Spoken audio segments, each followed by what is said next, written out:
네, 안녕하세요. 이제 삽스에 대한 강의를 시작하도록 하겠습니다. 먼저 슬라이드 쇼를 해놓고요. 네. 어, 제 소개를 하면, 저는, 정은석이고요. 저는 이제, 전북대학교 한상욱 교수님, 밑에서 박사과정을 밟았고요. 현재 서울대학교에서 같이 코업을 하고 있습니다. 그리고, 지금 첫 강의인데요. 삽스를 통해서 그 다음에 물질을 분석하는 그 부분들, 그러한 부분들을 중점적으로 해 나가겠고요. 그 다음에 이론적인 것부터 하나씩 하나씩 해가고, 그 다음 나중에 3강, 4강 넘어갈수록 데이터 분석하는 방법들에 대해서 구체적으로 논의하도록 하겠습니다. 먼저 처음에 삽스는 이제 X-ray absorption, 지금 보시는 것처럼 X-ray absorption fine structure의 약자입니다. 그래서 SAPS라 그러고요. 이제 한국에서도 지금 이 메시지가 나왔는데요. 지우고요. 한국에서 저희가 이제 한글로 표현을 하자면 SAPS입니다. 그래서 이제 저희가 이제 얘기하겠지만 SAPS가 요거는 이제 그래프가 이제 아름답게 되긴 했는데 요쪽 앞부분을 우리는 이제 젠스라고 그러고, 뒷부분을 엑스합스라고 합니다. 이 부분에 대한 것은 구체적으로 나가도록 하겠습니다. 그리고 여기에 나오는 그래프, 또, 그 다음에 어떤 그림들은, 한상욱 교수님, 슬라이드에서 가져온 것과 또 제가 만들어 놓은, 그 데이터, 그 다음에 그림들을 가지고 사용했고요. 그 다음에 몇몇 부분들은 다른 부분에 다른 데에서 인용을 했습니다. 먼저 아웃라인을 말씀드리겠습니다. 아웃라인은 첫 번째로 SAPS의 분석의 예를 몇 가지 좀 들어보겠습니다. 그래야 왜 SAPS를 사용하는지, 물론 이제 이 강의를 들으시는 분들은 상당히 이제 나노 파티클이라든지 어떤 작은 사이즈 파티클들을 어떻게 하면 분석을 할까라고 이제 생각하시는 대학원생들이 대부분 들을 건데요. 그래서 삽스 분석을 통해서 어떠한 결과물을 나오는지 이 부분에 대해서 좀 논의를 해야 과연 실제로 이제 본인에게 맞는 분석들이 들어갈 수 있을 거라 생각이 들어서 먼저 앞에 놨고요. 그다음에 삽스가 무엇인지에 대한 이야기를 좀 하도록 하겠습니다. 그리고 세 번째로 삽스에 대한 히스토리를 좀 얘기하겠습니다. 왜냐하면 히스토리 속에 사실 이론적인 그런 부분들이 좀 들어가기 때문에 이론이 어떻게 발전되고 그 다음에 떤 순서대로 삽스가 영화 진행이 돼서 지금까지 이제 완성이 됐는지 이 부분에 대해 이야기를 할 거고요. 간단하게. 그다음에 이제 삽스를 크게 두 파트로 나누는데요. 젠스라는 파트하고요. 그다음에 엑삽스라는 파트로 나눕니다. 그래서 젠스는 X-ray absorption near edge structure라고 얘기하고요. 그다음에 엑삽스는 extended X-ray absorption fine structure라고 합니다. 그래서 뭐 사실 삽스 이제 이런 개념이 사실 이제 잘 처음 초창기에도 서지 않았는데 아마 이런 개념들이 좀 여전히 이게 모호한 부분들을 대학원생들 같은 경우에는 실제로 처음 접하시는 대학원생 같은 경우에는 젠스가 무엇이고 엑스합스는 뭔지 그 개념이 모호할 수가 있습니다. 그래서 이러한 부분들을 좀 더 구체적으로 얘기를 하는 부분이 될 것 같습니다. 그럼 먼저 왜 우리가 삽스를 사용하는지 이 부분에 대해서 좀 얘기를 하도록 하겠습니다. 이건 전에 이제 저와 코웍을 했던 서수영 박사 같이 연구했던 부분인데요. 이제 이 물질은 뭐냐면 징크 코발트 옥사이드입니다. 그래서 코발트를 약간 도핑을 시킨 거고요. 거의 뭐 3% 보시면 3%, 5%, 7%, 10%를 해가면서 도핑을 한 겁니다. 그에 따라서 어떤 이제 마그네틱 프로퍼티가 달라지게 되는데 좀 더 좋아지거나 나빠지게 되는데 과연 그러면 왜 그런지 과연 어떤 부분에 어떤 영양 코발트가 그리고 또 여기에서 보면 코발트가 어떻게 분포했는지 상당히 이런 부분들이 관건인데 이런 부분들을 분석하기 하려고 템 사진도 샘 사진인데요. 샘 사진도 찍어보고요. 그 다음에 주로 우리가 주로 알고 있는 XRD도 찍어봅니다. 뭐 약간의 그 어떤 샘 사진에서 변화가 있긴 하지만 뭐 일단 뭐 두께도 변하고 뭐 다른 부분들이 있지만 그리고 그렇지만 과연 이 사진을 보고 코발트가 고르게 분포되어 있는지 또는 뭐 알 수가 없는 거죠. 그다음에 XRD로도 사용으로도 아무리 찍어봐도 거의 피크 포지션이라든지 뭐 다른 약간의 어떤 브로드니스 변한다 하더라도 과연 이런 부분들이 어떤 영향을 미친 얼마만큼 클리어하게 보이지 않는다는 거죠. 하지만 보시는 것처럼 이제 그 징크와 코발트 K에서 각각 찍었을 때 측정을 했을 때 이제 이 파트를 우리가 젠스라고 그러는데 젠스 파트에서 봤을 때 징크는 물론 이제 큰 변화가 없지만 코발트 주위에 어떤 변화가 보이는 거고요. 그 퍼센트에 따라서 그 다음에 그 과연 그 포지션들은 잘 들어갔는지 코발트가 징크 자리에 잘 들어갔는지에 대한 분석들을 하기 위해서 엑스합스를 사용했는데요. 그래서 엑스합스를 사용했을 때 그 포지션도 거의 그 징크 자리에 들어갔다. 이렇게 얘기를 해서 우리가 논문을 낸 적이 있습니다. 그래서 엑스알드와 템이나 샘 사진에서 볼 수 없는 특성들, 로컬 스트럭처의 그런 특성들을 볼 수 있다는 게 가장 큰 장점입니다. 그 다음에 파티클 사이즈가 작아졌을 때, 특히나 이제 나노 파티클이 되었을 때, 그때 이제 로컬 구조를 보는데 가장 파워풀한 그 툴이 아닌가 싶습니다. 엑스합스가.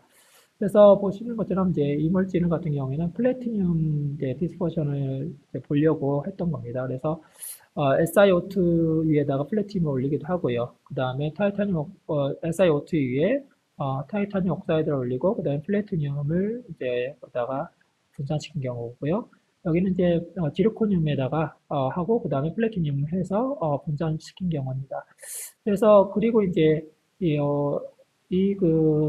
요건 이제 촉매 물질인데요. 카탈리스트인데요. 이 촉매 물질에다가 가스를 흘려주게 됩니다. 그래서 헬륨 가스를 흘려줬을 때 어떤 변화가 생기고, 그 다음에 또 뭐 만약에 수소, 산화 환원을 시킬 때 과연 어떤 변화가 있는지 그걸 알기 위해서 실험을 한 건데요. 그래서 산화 환원을 시키면서 직접 헬륨을 흘려주고 또는 이제 수소를 흘려주고 또는 악수전을 그 산소를 흘려주면서 구조적인 변화가 어떻게 되는지 보기 위해서 이제 인시추로 찍는 것입니다.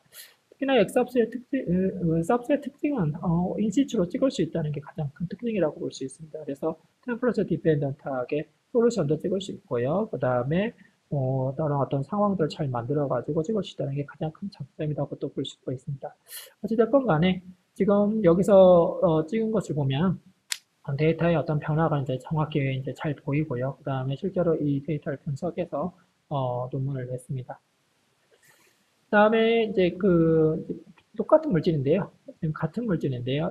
지금 이 그림이 좀 자세한 건 나중에 얘기하겠지만 이게 퓨리어 변환한 겁니다. 그래서 피직스가 좀 필요한 부분이긴 한데 이 부분에 대해서는 나중에 이야기도 하겠습니다. 이거는 이제 엑스합스 파트에서 얻은 그래프라고 보시면 되고요. 그 다음에 또 같은 물질이지만 이제 젠트 파트에서 측정을 한 경우가 있습니다. 측정한 경우라 측정을 했습니다. 그래서 측정을 했는데요. 플래티늄 L3H에서 측정합니다. 그래서 측정을 했는데 그때 헬륨 가스 흘릴 때, 그 다음에 뭐 수소 가스 흘렸을 때 또는 악수전 가스를 흘렸을 때 과연 어떤 변화인지 템퍼러처 디펜던트하게 어떤 변화가 있는지 그 부분에 대해서 이렇게 이제 그래프도 이제 그리고 그 다음에 그 구조적인 변화들은 어떻게 이동하는지 이런 부분에 대해서 좀 더 디테일하게 이렇게 분석을 하였습니다. 그래서 뭐 특히나 이제 젠스 같은 경우에는 이제 이 파트는 이제 우리가 젠스라고 그러는데요. 이 젠스 파트 같은 경우에는 측정하는 시간을 좀 더 짧게, 엑사스보다 좀 짧게 잡을 수 있고요. 그 다음에 그 에너지만 인텐시티만 크다면은 제가 말씀드린 건 인텐시티라는 건 포톤이 들어오는 인텐시티입니다. 그래서 이제 APS에서 찍은 건데 APS에서는 상당히 포톤이 개수가 많기 때문에 찍는 시간이 타임이 여기서 한 2분 정도 되는데 이렇게 여기서부터 여기까지 찍는데 2분 정도 걸리고 그 다음에 뭐 그러니까 템퍼러처 디펜던트하게 쫙쫙쫙쫙 시간에 따라서 디펜던트의 그 변화를 측정할 수 있다는 게 장점이죠. 그래서 어쨌든 인시추의 실험을 통해서 어떤 분석, 이렇게 분석을 한 경우고요. 그 다음에 뭐 리니어 커뮤니케이션 PC라든지 이런 것들은 나중에 다시 한번 하도록 하겠습니다. 그리고 이제 엑삽스를 통해서 실제로 이제 플래티늄 주위에 악시언이 몇 개고, 그다음에 플래티늄 주위에 플래티늄이 또 몇 개인지 이 부분에 대해서 이제 여기 지금 나온 이렇게 결과입니다. 그래서 엑삽스를 하면 결국 이제 이런 데이터를 얻게 되거든요. 그래서 이런 데이터를 통해서 어떤 그 플래티늄의 분산이라든지 또는 악시언의 그런 분산이라든지 이런 부분들도 계산을 할 수가 있습니다. 그래서 적절하게 그 데이터를 잘 분석을 하고, 지금 제가 이제 얘기하는 건 사실 적절하게라는 말이 참 어렵긴 한데요. 어, 사실 엑삽스를 이제 하다 보면, 이제 그 데이터를 분석할 때 상당히 난점들이 많이 있습니다. 그래서 제가 뭐 여기 강의를 뭐 1강부터 한 6강, 7강, 8강 이렇게 된다 하더라도 실제로 그럴 것 같다라고 하면서 가서 그냥 대충 하면 사실 다 거짓말 하는 겁니다. 사실 이 그 삽스의 특징, 특히나 이제 엑삽스를 제가 말씀드렸는데요. 계속 이제 이 말을 계속 반복할 겁니다. 근데 엑삽스의 특징이 뭐냐면 일단 피팅을 해야 합니다. 그러니까 피팅을 해야 하는데 그 피팅이 어 이제 이런 거죠. 뭐 코에 걸면 코걸이, 뭐 귀에 걸면 귀걸이, 뭐 이런 식으로 이제 될 수가 있습니다. 그래서 상당히 주의 깊게 피팅할 때는 주의 깊게 하는 부분이 있고요. 그럼 피팅 결과가 바로 이제 보면 연표로 이제 만들 수 있는 거죠. 어쨌건 이렇게 해서 결과를 만들 수 있고요. 또 이제 이 물질 같은 경우에는 뭐냐면 솔루션에서 측정한 겁니다. 그래서 솔루션에서 예를 들면 프리시피테이트가 되면서 그러니까 이제 반응을 하는 거죠. 반응을 해서 그 다음에 그게 이제 어떤 나노 스트럭처 구조를 갖는 그 단계를 찍은 겁니다. 그래서 솔루션을 집어넣고 징크 나이트레이트라는 솔루션을 집어넣고요. 그 다음에 거기에 이제 HMT를 집어넣습니다. 그렇게 되면 서로 이제 반응을 합니다. 그러면서 반응하면서 이제 프리시피테이트가 되면서 그 다음에 그리고 마지막으로 나노 스트럭처 구조가 되는 그런 단계들. 이제 브로스 메커니즘을 이제 연구하기 위해서 이제 포항 가속기에다 찍은 건데요. 그래서 그런 젠스를 보면서 어떤 변화가 일어나는지 이 부분에 대해서 분석을 했고요. 그다음 이번 진행을 제가 했습니다. 아까 플래티늄도 제가 진행한 거고요. 어찌됐건 지금까지 데이터들은 제가 진행한 거고요. 보시는 것처럼 징크 나이트레이트 솔루션 보시는 것처럼 이제 제가 이제 화살표를 놨는데 세컨 피크가 점점 증가하는 걸 알 수가 있습니다. 그래서 사실 이제 이 세컨 피크 같은 거, 이 퍼스트 피크는 이제 대부분 이제 그 트랜스 메탈 같은 경우에는 퍼스트 피크는 악시전입니다. 그래서 악시전에 의해서 만들어진 이 퍼스트 피크라고 보면 되고요. 그 다음에 지금 이 물질 같은 경우에는 징크 옥사이드입니다. 다시 얘기하면 징크 옥사이드 연체인이라고 보시면 됩니다. 징크 다음에 옥사이드. 이제 실제로 이 구조는 원자이트 구조인데요. 그래서 징크 옥사이드. 다시 얘기하면 징크 주위에 첫 번째 있는 그 around 그 neighboring 애톰이 바로 이제 악시언이고 두 번째 애톰이 다시 징크입니다. 그 다음 애톰이 뭐냐면 징크입니다. 그래서 실제로 이제 그 여기까지만 이제 세컨셀까지만 분석을 하게 되면 거의 그 이물질 같은 경우에는 그 물질 전체를 다 알 수 있다고 보면 됩니다. 그래서 지금 징크 나이트레 솔루션 보면은 이제 좀 보셔야 할 게 있는데 이렇게 이제 이물질 징크 옥사이드 파우더 같은 경우인데 이거는 이제 사실 벌크라고 보시면 되고요. 그래서 벌크 같은 경우에는 이렇게 세커피가 명확하게 나오고 그에 반면에 이 징크 나이트레 솔루션 같은 경우에는 세커피가 거의 뭐 알 수가 없습니다. 이게 뭐 노이즈인지 뭔지 알 수가 없는데 이런 것들을 사실 이제 이런 물질들 사실 우리가 아모퍼스인 물질들이 주로 이런 물질입니다. 뭐 여기 그 징크 나이트 HMG 썰때로 약간 나오지만 사실 피팅하기 상당히 어렵습니다. 어쨌건 이렇게 해서 어떤 크로스 메커니즘도 볼 수 있다. 이렇게. 그다음에 또 이제 많이 사용하는 부분들 중에 하나가 어디냐면 그 엑스합스에 사용하는 젠스, 특히 이제 젠스 같은 경우에는 악셀 스테이트, 그러니까 산화수가 이제 증가했냐, 악셀 스테이트가 증가했냐, 감소했냐, 이게 이제 차징과 디스차징 사이에서 상당히 중요하거든요. 그래서 그때 많이 사용하고요. 그 다음에 이제 그 나노파티클이 물질이기 때문에 이 물질도 이제 과연 이제 구조적인 그 변화들은 어떤 변화를 따르는지 그에 대한 연구는 어떻게 되는지 이제 이 기존에 했던 논문을 인용을 한번 해봤습니다. 자, 그 다음에 이제 그러면 삽스가 무엇인지 이제 좀 더 이제 구체적으로 좀 설명을 좀 들어가겠습니다. 쌉스는 크게 이제 데이터를 찍었게 되면은요, 이건 이제 노멀리제이션 한 겁니다. 그래서 노멀라이젠 그 데이터인데요. 그, 이제, 우리가 이제 기본적인 아이디어는 그거죠. 엑스레이가 들어오게 되면 우리가 이제 어떤 엣지에서 찍을지 이제 가속기가 결정하면 되고요.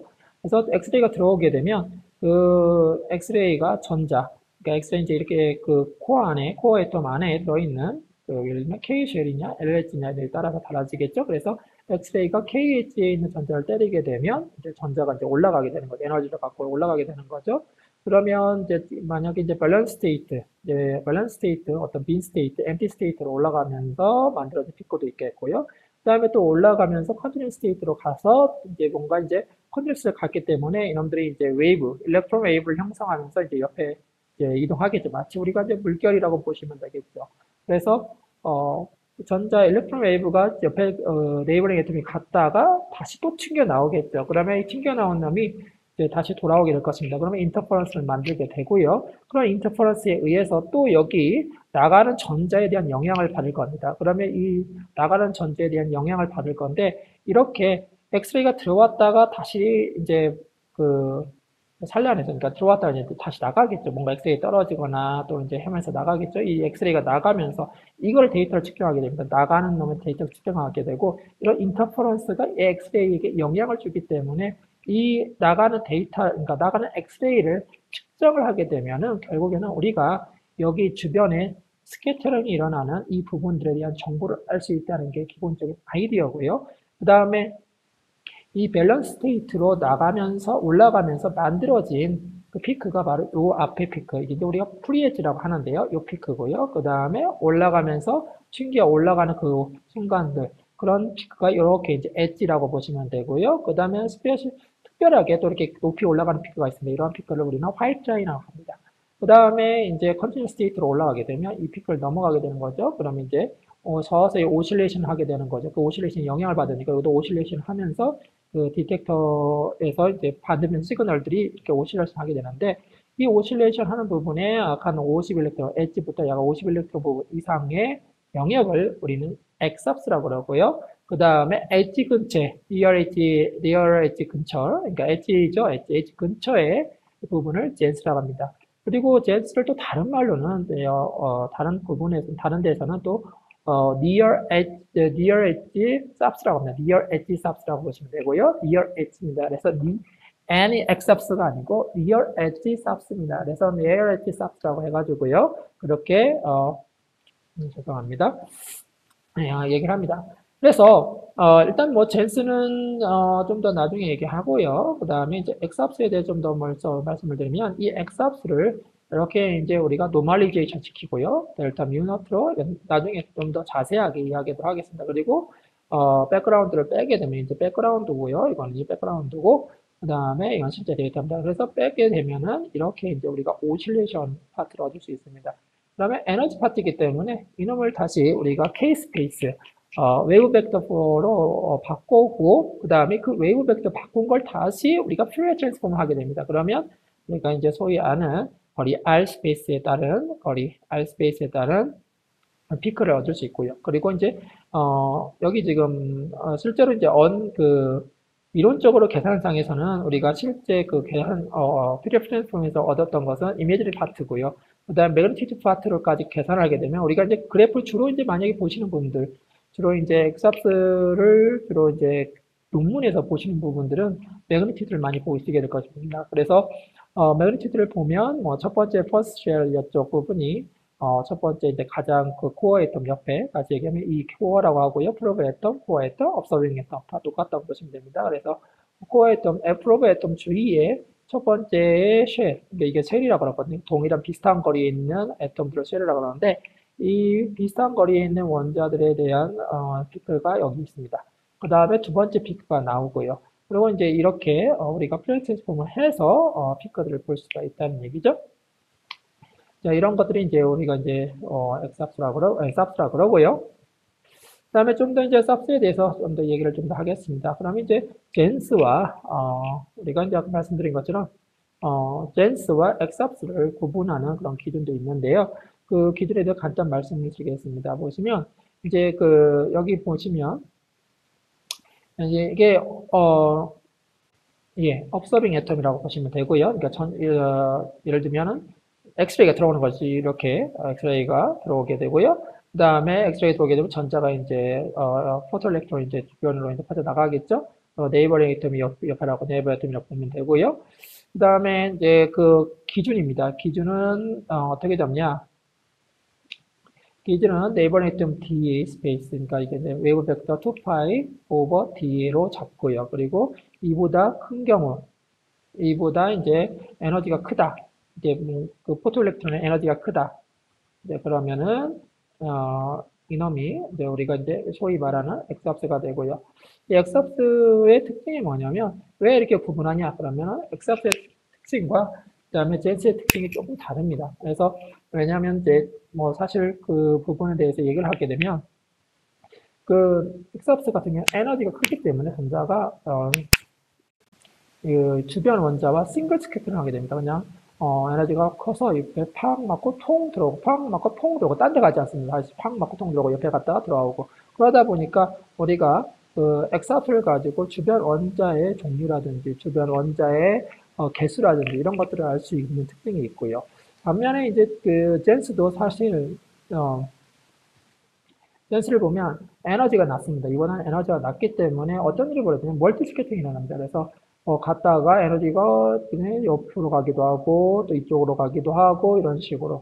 그래서 구분을 지어하는데 이 쌉스를 계산하는 식은 명확하게 나와 있습니다. 그래서 쌉스를 계산하는 식은 이제 이전 연구자들 에드워드 스톤이 정립을 해놨기 때문에 그 그 식에 맞춰서 피팅을 하려면 이제 그가 적절하게 이 젠스 부분을 가능하면 좀 없애줘야 한다는 거죠. 포함시키지 않아야 한다는 거죠. 그래서 사실 이제 구분을 하게 되는 겁니다. 그래서 만약에 젠스 파트를 들어오게 되면은 이 엑스합스 계산식이 맞지 않는다고 보시면 되고요. 많이 이제 보정을 했지만 그래도 가능하면 젠스 부분들을 들어오지 않게 하는 게 좋은 겁니다. 그래서 크리티컬한 그러면 K 스페이스, K 레인지는 얼마나 되냐?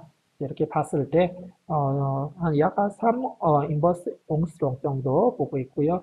그리고 실제로 피팅을 전 이제 할 때는 대부분 다, 3옹스트롱 정도 잡고 시작을 하고요. 만약에 이제 데이터가 정말 안 좋았을 경우에는 3보다 한 2.8, 2.5까지 내려가는데, 그 아래로 가능하면 내려가지 않으려고 하고 있습니다. 지금은 이제 제가 말씀드리는 게, 잘 이해가 안 될 수가 있는데요. 나중에 다시 한번 그 부분에 대해서 이야기하도록 하겠습니다. 어쨌건 지금 여기서는 엑삽스와 그 다음에 젠스를 이렇게 구분을 한다라고 보시면 되고요. 그래서 앞으로도 이제 젠스와 엑삽스를 구분해서 이야기를 하도록 하겠습니다. 그리고 엑삽스는 이제 이미 식이 완성이 되고, 그다음에 식이 완성이 됐다는 것은 우리가 어떤 그러니까 그러니까 그 데이터, 시그널에 대한 어떤 분석을 완벽하게 할 수 있다는 것을 의미하고요. 반면에 이제 젠스 같은 경우에는 그렇지 못합니다.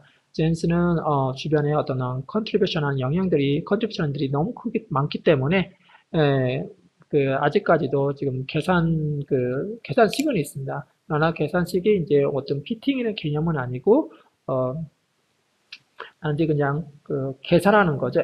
에비이니셜 계산이죠. 그냥 first principle 계산이라고 하고요. 그런 계산으로 밖에 할 수 없는 점이 있습니다.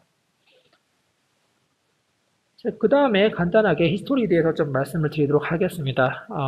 쌉스의 히스토리. 처음에 이제 두블리의 그 형제인, 저도 잘 모르겠습니다. 여기 이름이, 마우리스 데 드블로이. 예, 어찌됐건, 두블로의 형제라고 알려져 있고요. 그래서 엑스의 업소션 그러니까 엣지 부분을 먼저 이제 발견했다고 합니다. 그리고, 프리케와 그 다음에 헤르츠에 의해서 이제 첫 번째 실험적인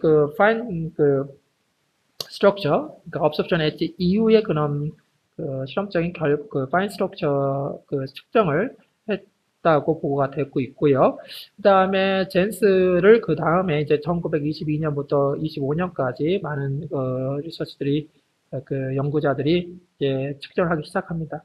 그리고 그러면 이제 그런 것들이 왜 나오는지, 그 다음에 그것에 대한 이론적인 이제 발전을 하는데요. 그래서 코셀 코스를 시어를 사용해서 젠스를 설명하려고 이제 노력도 하고요.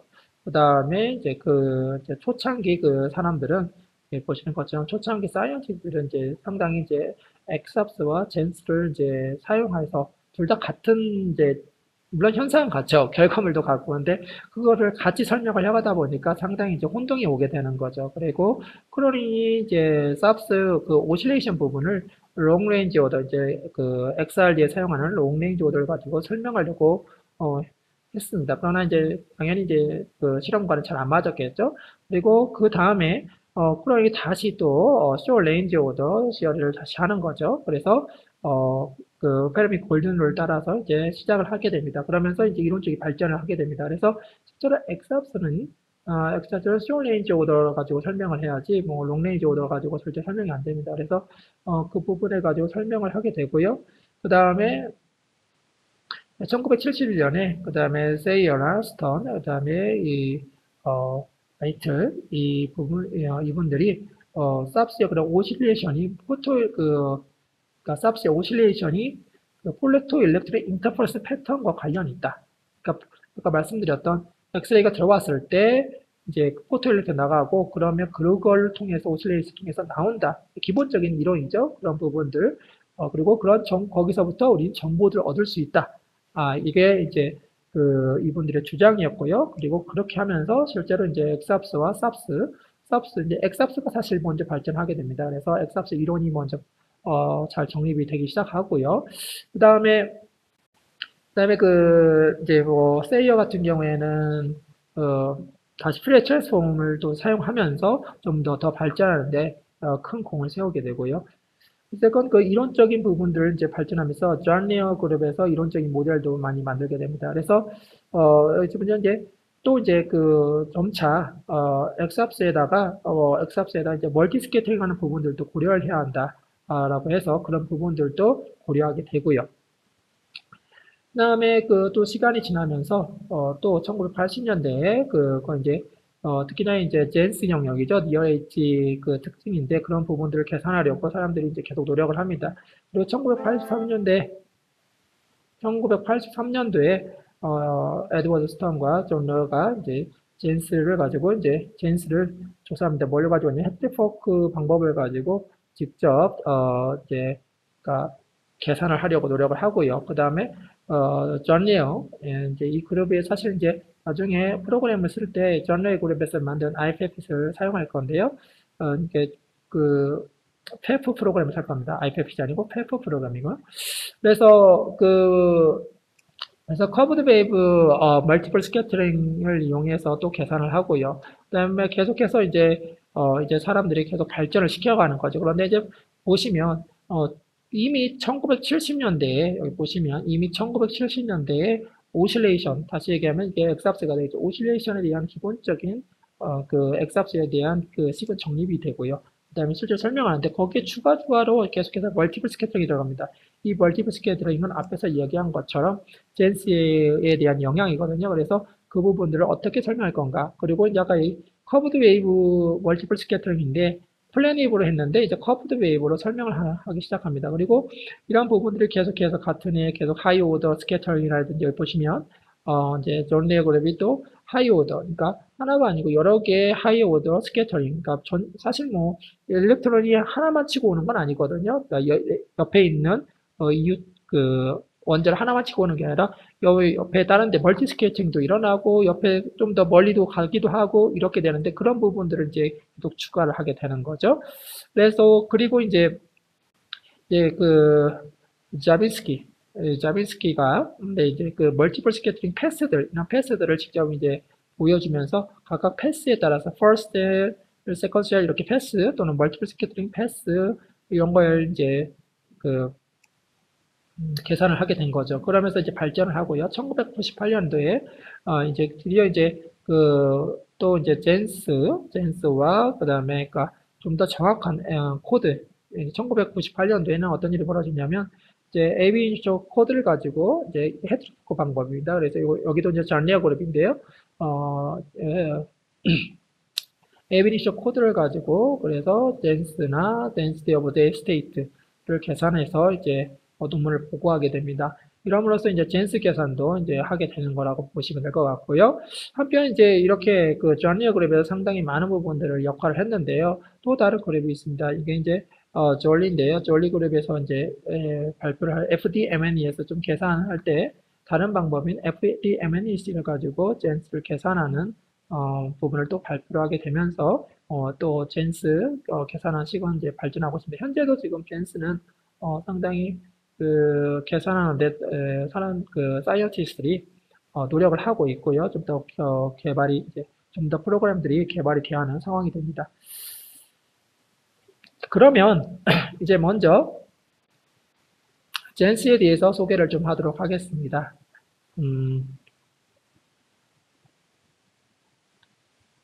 젠스가 무엇이냐? 그러면 이제 젠스는 아까 말씀드린 것처럼 near edge subs입니다. near edge subs라고 보시면 되고요. 그러니까 엣지 부분의 영역이라고 보시면 되고요. 그래서 젠스는 크게 또 이렇게 나눠주게 합니다. free edge, 그 다음에 엣지, 그 다음에 젠스라고 보시면 되고요. 이제 보시는 것처럼 이제 뭐 엑스레이가 들어오게 됩니다. 그 다음에 이건 샘플이고요. 그 다음에 그 결과가 이제 나가겠죠. 시그널이 이렇게 나갑니다. 그러면 이제 우리가 아시는 것처럼 흡수 개수를 측정하는 겁니다. 여기서 보시면 우리가 잘 알고 있는 식입니다. 그래서 인텐시티가 이런 식으로 이제 감소를 하기 때문에 그때 이 흡수 개수를 측정하게 되면 이제 흡수 개수에 따라서 이 오실레이션이 바뀐다라고 보시면 되고요. 그래서 에너지에 따라서 이 흡수 개수를 이제 측정하게 되고요, 실제로. 그러면 이제 프리 엣지 부분이 나오고요. 그 다음에 여기 엣지 부분, 이 부분을 엣지라고 보시면 되고요. 그 다음에 엣지를 넘어선 부분, 젠스라고 보시면 됩니다. 잠시만요.